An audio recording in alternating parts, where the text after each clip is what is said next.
Imagine you are standing by a river. The water is moving slowly, quietly, as if it has nowhere special to be. Then, without warning, a giant boulder sits in its path.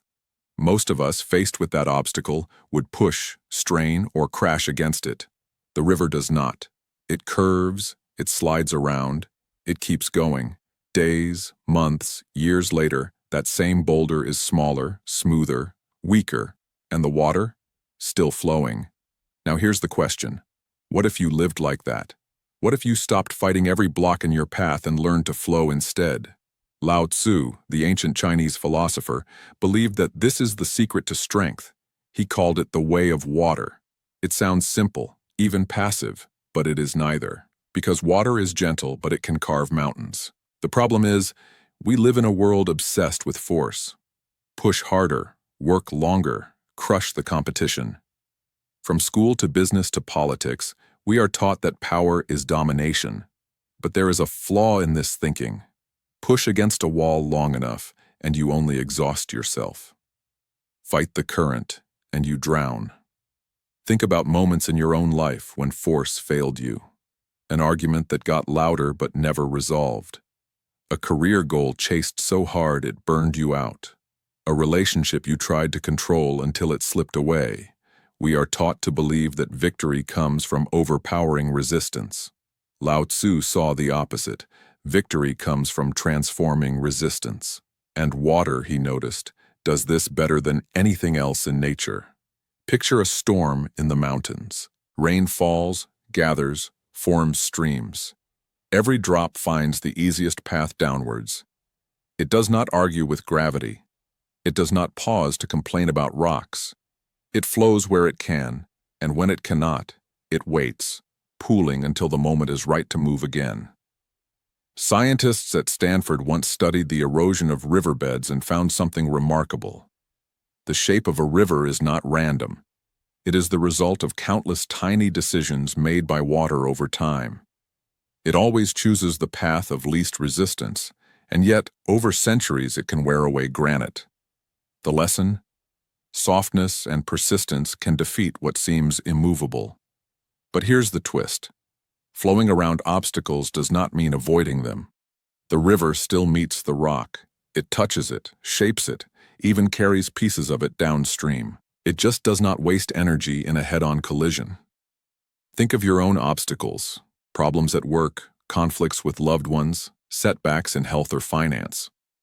What if you stopped treating them as enemies and started treating them as part of the landscape?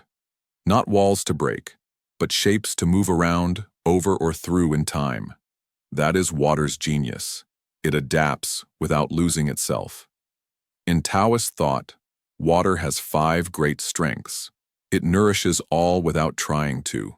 It seeks the lowest places, staying humble. It adapts to every container, yet remains itself. It moves with patience, but is unstoppable. And it clears away the old to make space for the new. You can see these qualities in people who seem unshakable. They are not tense, but nothing knocks them down for long. They do not waste effort on pointless fights. They bend, they pivot, they keep moving. There is a story from Chinese history about a general named Han Xin. Cornered by a larger army, his men expected him to attack. Instead, he led them to camp with their backs against a river.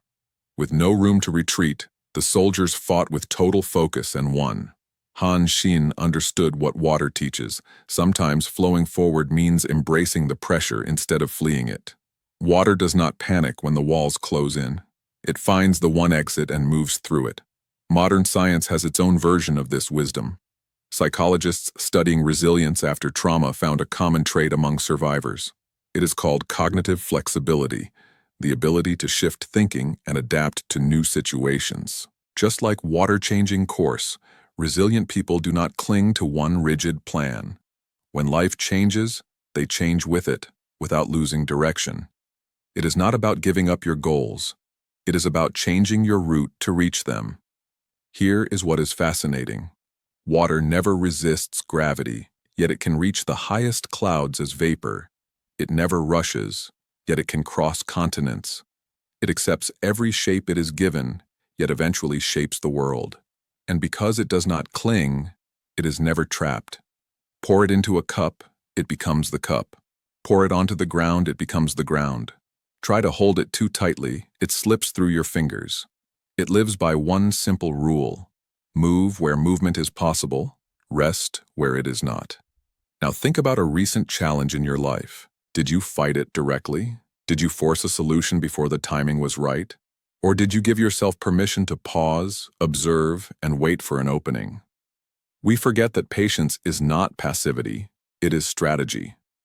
Just as water pools before spilling over a dam, sometimes the most powerful move is stillness. In stillness, you can see the true shape of the obstacle. In stillness, the next step reveals itself. One of Lao Tzu's most famous lines is, "Nothing in the world is softer than water, yet nothing is better at overcoming the hard." This is not poetic exaggeration. In physics, the pressure water exerts can split rock. In chemistry, it is called the universal solvent because it can dissolve more substances than any other liquid. It teaches us that being gentle does not mean being weak. In fact, gentleness is often the most effective form of strength. But here is the danger. We hear this and think, "So I should just go with the flow." That phrase has been watered down, no pun intended, into an excuse for apathy. Real flow is active.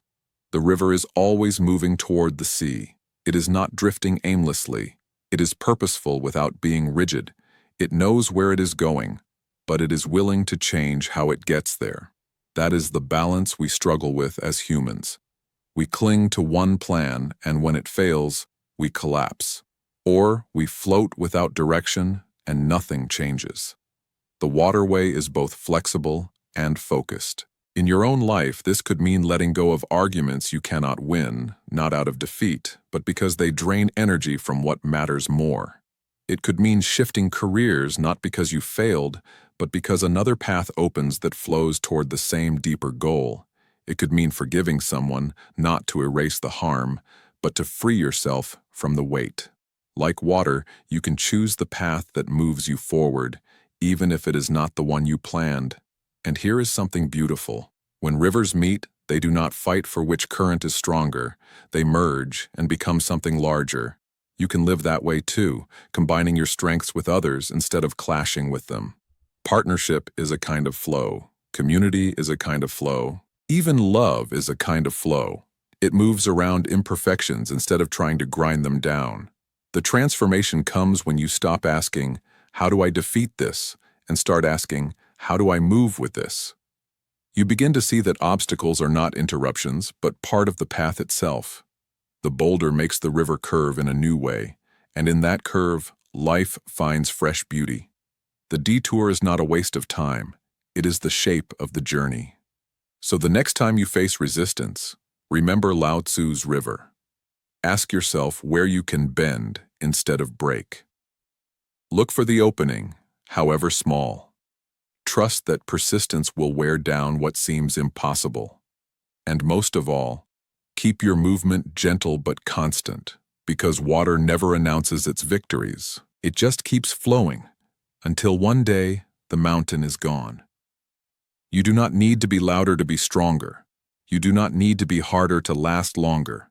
Strength can be quiet, adaptable, and patient.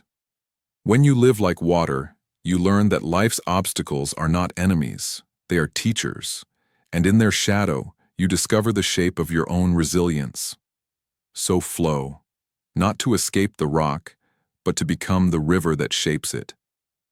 If this reflection stirred something in you, I'd love to hear your thoughts in the comments. How have you flowed around obstacles in your own life?